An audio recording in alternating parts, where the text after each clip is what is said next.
Hello guys, magandang umaga po sa lahat at sa lahat na manonood ng video to, magandang umaga po sa inyo. Sa video natin ngayon guys, sasagutin natin yung katanungan ng viewers natin kung may rabies ba yung hamster. Pero syempre bago natin sagutin niya, kung di pa kayo nakasubscribe, please click subscribe and click the bell button para updated kayo sa lahat ng videos natin na i-upload. At syempre pa-share na rin po para mas marami pa tayong matulungan at mas marami pa yung matuto sa video natin. So ayun guys, simulan na natin.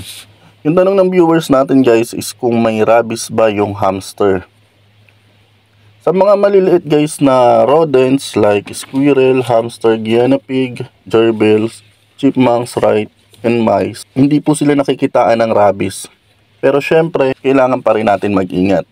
Baka na-infect sila ng ibang hayop or nakagat sila ng may rabies na hayop. Syempre, kailangan pa rin natin ingatan yung paghawak natin sa kanila. Tapos guys, eto. Ano ba yung gagawin nyo pag nakagat kayo ng hamster? Kasi kadalasan guys, ang nangyayari pag nakakagat tayo ng hamster is nagkakasugat talaga. Kasi matatalim yung ngipin yan, 'di ba? So, masusugatan yung mga daliri natin or kung saan tayong bandang nakagat. Most of the time, madalas tayong makagat niyan sa mga kamay kasi yun yung paraan natin para mahawakan sila. Tapos pag nagulat yung mga hamster or yung alaga natin, may tendency na kagatin tayo. So yung gagawin natin guys, syempre pag nakagat tayo, kailangan natin hugasan agad dyan, malinisan ng sabon at tubig. Tapos syempre, i-monitor natin kung may signs of infection ba yan, yung kagat ng hamster sa atin. Ngayon naman guys, pwede ba makapag-transmit ng disease yung hamster sa tao or sa mga nag-aalaga? Pwede po. Kasi yung hamster guys, pwedeng nagdadala sila ng lymphocytic choriomeningitis na virus. Pwede siya maipasa sa tao sa pamamagitan din ng pagkagat. Yun. Siyempre kung healthy ka naman, parang wala lang. Pero kung immunocompromised ka, makakaramdam ka talaga ng pagbabago sa sarili mo pag nakagat ka ng hamster. Kasi nga mahina yung resistensya mo. Tapos pag buntis ka naman, pwedeng mapasa dun sa baby na nasa loob ng tiyan mo pa. So, pwedeng magkaroon ng problema. Kaya ang iba pag nag-aalaga ng hamster, hindi po talaga pinahawaan yan sa mga buntis or sa mga mahihina yung resistensya. Sa mga healthy lang po, kadalasan sa mga bata. Yun kasi ang kadalasang mga nag-aalaga na ng hamster ngayon is mga adult.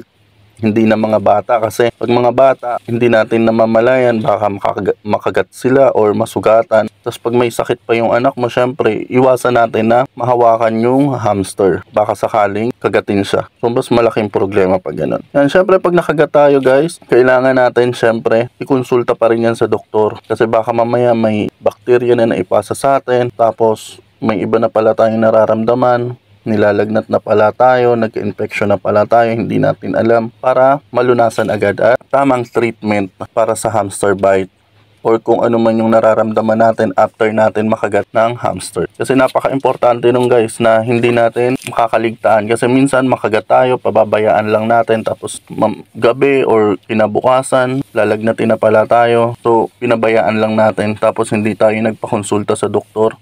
Yung pala is lalala na pala tayo. May iba na pala pwedeng mangyari sa atin dahil lang sa kagat ng hamster. So, kailangan pa rin talaga natin magpatingin pag nakagat tayo. Yung iba nga nagpapa-anti-tetanus pa yan, tetanus toxoid, nagpapa-inject sila in case para prevention na rin yun guys. So ayun, uulitin ko kung may rabies yung hamster. Wala pa naman akong naano kasi ilang beses na rin ako nakagat niyan. Tawa ng Diyos, healthy tayo at walang nangyayari sa atin na kahit na wala tayong nararamdaman after makagat. Ang importante lang is nahuhugasan natin ng maayos, ng sabon, tapos tubig. Syempre, kailangan malinis talaga yung sugat na kagat sa atin ng hamster.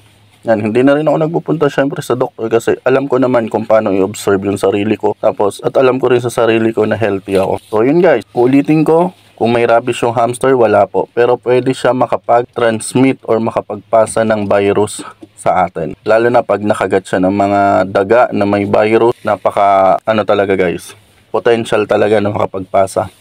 Kaya kung mag-aalaga tayo, kailangan syempre may safety precaution tayo. Tapos alam natin talaga kung paano. Tapos ulitin ko, kailangan bago natin nahawakan, tapos pagtapos natin hawakan yung hamster natin or yung mga hamster cages, kailangan syempre mag-hand washing tayo para maiwasan natin yung cross-contamination ng infection kung mayroon man.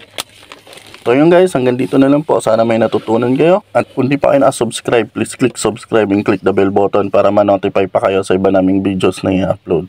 Maraming salamat po. Hanggang sa muli guys.